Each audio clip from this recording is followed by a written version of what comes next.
Good morning, everyone. Today we're going to present you our project-based learning, manufacturing, and in the process costing. And before that, let us introduce ourselves. We are the members from Group 3. My name is Panchol Deng. And my name is Ghifari Amirul. And my name is Tiara Tria. And my name is Rosa Zahrina. And my name is Selvi Octavia D. So to begin with, the definition of the project-based learning is the process where the student understand and apply, calculate the case study to the real-world project. Next, please. When we look at the company here is Tsani Makmur. Next, please. Here is the company profile, beginning from the founder, the company names, and the year it was established, and what type of business they do, and address where it is located, which is Bling Bling, and hours that they operate from 6 a.m. to 7 p.m. So about company, what does the company do? This company is a chip, it's a temper chip, and which is an MSE's company. Next.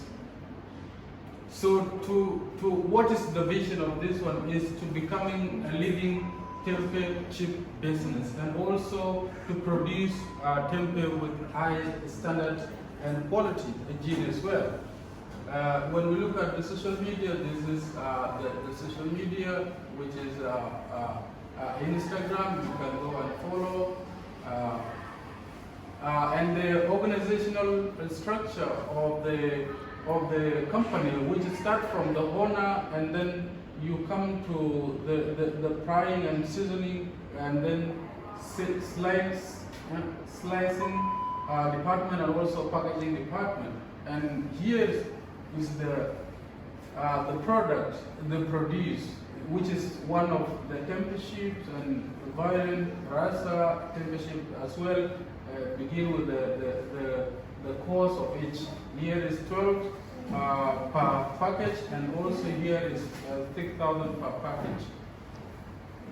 So the production process, this is production carried out 2 times a week with 1 batch a day, and here per batch 150 packs of square temper, and production from 10 a.m. to 4 p.m.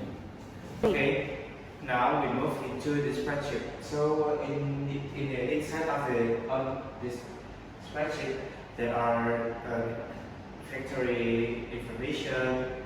So there are information about the journal. Then we can know about the financial statement about this company. And now we move into the first step. It's what it's chart of account and beginning balance. So it shows every account from this company. There are the amount, debit, credit, and also the asset. Then the liabilities, the equity, then the revenue, and of course the expense of this company at the beginning of the period. And now next into the equipment supplies. So there is the information for the equipment and supplies that this company uses. So there are divided into 3. There are stores, equipment and supplies, production equipment and supplies, and so on. And now we move next into the building and machinery. And the first one we'll divide it into the 5. The first one is the building and operational. It's like land, buildings, motorcycle. Then in the slicing department, we need scales and the cutting machine. And the frying and seasoning department, we need the frying pan, stove, strainer, and also spatula. And the last is in the packaging department, we use a sealer machine. And for the equipment supplies and the building machinery, it's already information for the depreciation. So we use installment methods with the calculation we calculate in each month and each year. Next. Now we move into the for the production of the chips tempeh. So the raw materials that we need is tempeh. Then the second one is the basic seasoning or the spices. Next is the seasoning variant, and the last one is flour. And it's the auxiliary material inventory for make the tempeh chips. There are cooking oil. We need the packaging for the tempeh. Then and the last one we need the gas and oil at 3 kilogram. And next, now we move into the calculation of the factory overhead and direct labor. So the factory overhead included our expense in the electricity, water, and telephone, administrative. We can say it's an accrued expense. So there are electricity, water, telephone, Wi-Fi, administrative, health certification, and LLF, OHA. So it's our total factory overhead in each month already calculated. And the next is direct labor. So the direct labor we are divided into 4. There are owner, and the employee that works in the slicing department, then the employee who works in the frying and stitching department, and the last is the employee who works at the packaging department. Now we move into the calculation of the cost of goods manufactured. So we divided into 3. First and 1, we must know about the direct material cost. We need to know about the direct labor cost and also factory overhead cost. Then we need to divide it. Into the units that we assign to produce in that period. Then we need to minus with the selling price to know about the profit margin per unit. So we had 45.25% for the profit margin. Next. So it's before we calculate about all of the process in this company. Now we move into the cost of goods manufactured per department. So we must know about the cost of the direct materials, direct labor, and the factory overhead in each department. Next. So next is our transaction that we'll already make it. So we divide for the transaction, we divide it into 4 parts. So there are purchase journal, sales journal, cash receipt journal, and cash expenditure journal. And like this, there are the product that we sold, and the description that the transaction that we already approved, and we will divide it into the journal. There are cash receipt, the sales journal, and so on. Next. So next is the help table. So the help table, the uses of the help table is to divide the transaction from the base data in the transaction. So it's divided in cash receipt, cash expenditure, sales, or it's a purchase and the sales. Okay. Next. Next is proof. It's we make the proof of all of the journal in this company. So like when we buy something, receive something from any entities, we must record it at the proof. So there are the detail like the invoice number, the date of the transaction, and the customer or the name of supplier, and then the payment method we use the credit or debit. Okay, now we move in production sheet. Production sheet is the schedule of production sheet in the period. Always in the first day in the 1 week. It is in the 1 September, 6 September, 15 September, 22 September, and 29 September. This is the calculation, and the next it is memorial journal.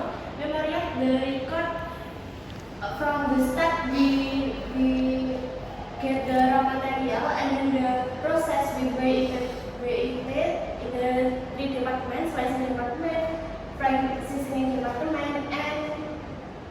department, and then we get the finished good, and then we saw the product, and this is about the record about that. And then the next, it is material usage. Material usage is about the material already usage in the period, in one period. The total is this one, 200 plus 20 plus 100 plus 300 plus 80 plus 125 and plus 75. And also same with the batch 2, batch 3 until batch 5. And the second one about internal record. Inventory card, it is the record, the inventory from the before in beginning. In beginning, we don't have finished good inventory, so the record it is, and then the balance is scroll, and the balance is, and the inventory it is 56 circle temperatures and 142 square temperatures. Now we move to the journal. After we get all of the transaction and we calculate the production cost, now we need to make a journal. For the first, if we buy raw material from the other entity and the buy is credit, so we must input in the purchase journal. And next sales journal, if we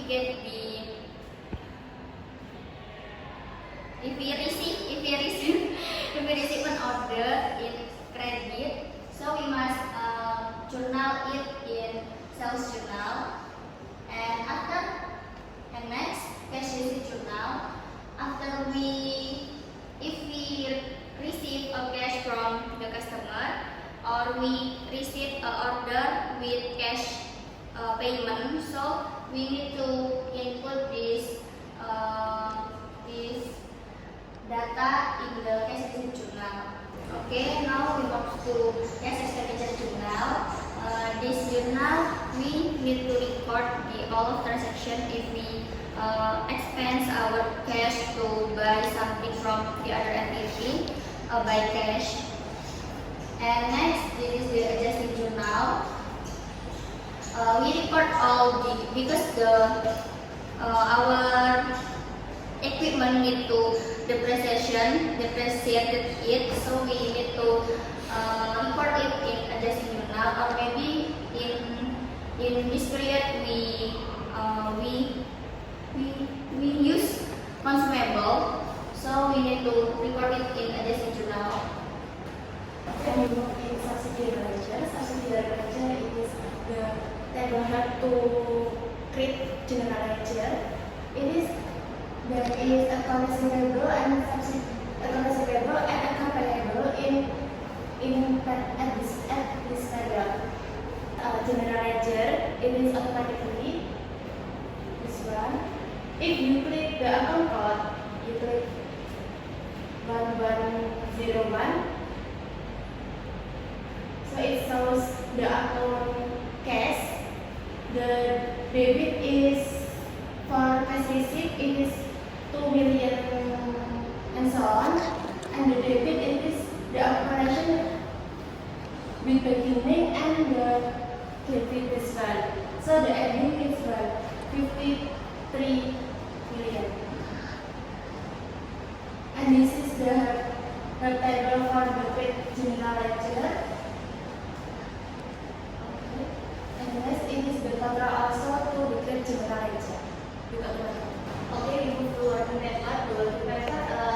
There are accounting type, balance sheet before adjustment, balance sheet after, nominal account, and the account, and the balance sheet before from beginning plus recapitulation journal, and the and the balance sheet after, calculation from balance sheet before minus adjustment. And the total is this, and the nominal account and real account, and this is. So we move to income statement. Okay, now we move into the income statement.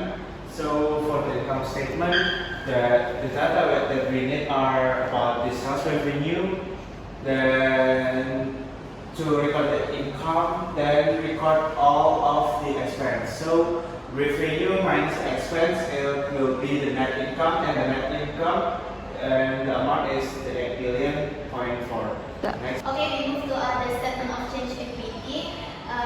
In this change equity, there are beginning owners from the working paper and working paper in beginnings after sheet, and then net income from income statement and the owner withdrawals is 50, and the end balance is and balance of capital is calculation from the beginning owners, net income, owner withdrawal.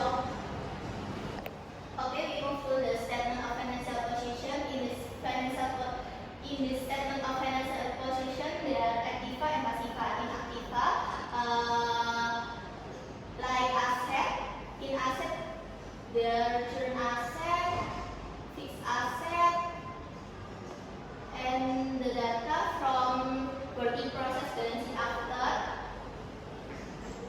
and the total activa from total current asset plus total fixed asset, and the passiva, the reliability,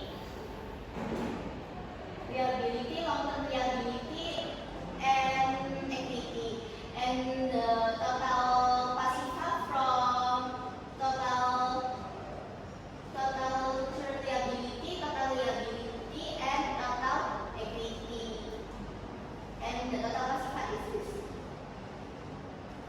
Now we move into the closing journal. So in each period, we need to close about account, the fixed account of this company.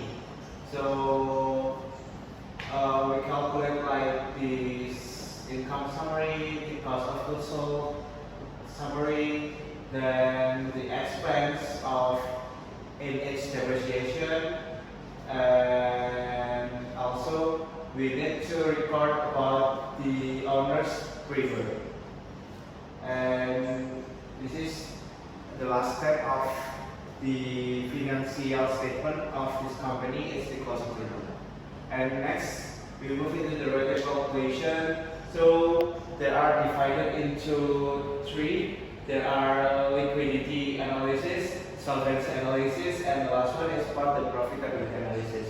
Okay, now we move into the related calculation.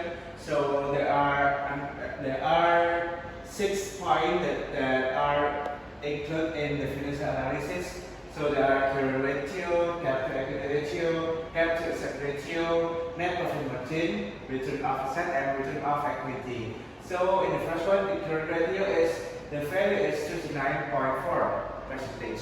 Then the normal, the ideal of this percentage is on 1.2 and 2.5. So with this value, with this percentage, there are our interpretation for the value of 39.4. So it had a high risk of cash shortage, and the company difficult to pay suppliers and cover daily operating needs.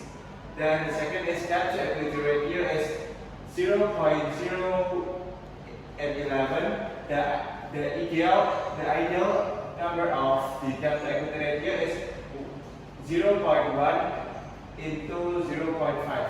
So for the debt to equity ratio, we had an ideal number. So it's that we doesn't have a debt, and we growth depends fully on owner's capital and resulting in slow expansion.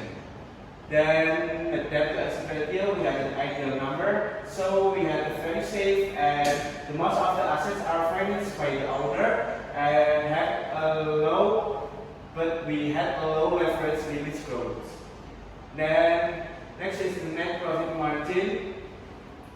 I think the ideal is 3% till 8%, but our percentage is very have a big value. It is 75%. So we have the excellent efficiency, a strong cost control or pricing strategy. Because in the beginning of this period, we had a lot of equities to organize the producers of the Sinar Makmur company. Then the next is return of an asset.